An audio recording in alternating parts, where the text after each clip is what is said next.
ভাইয়ের বাসা, কিন্তু কেন?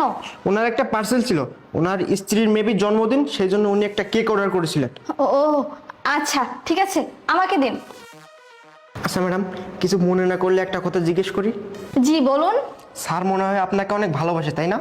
এই, আপনি এসব কথা বলছেন কেন? আপনার কাজ শেষ না? আপনি এখন আসতে পারেন, যান। এই যে তুমি কি তোমার পেমেন্ট পাইছো? জি স্যার, পেয়েছি। আচ্ছা যাও তাহলে। যান।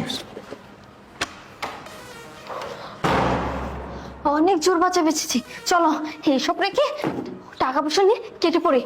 আসো, এই তাড়াতাড়ি। সবকিছু নিয়ে তাড়াতাড়ি চলো, ভেগে যাই।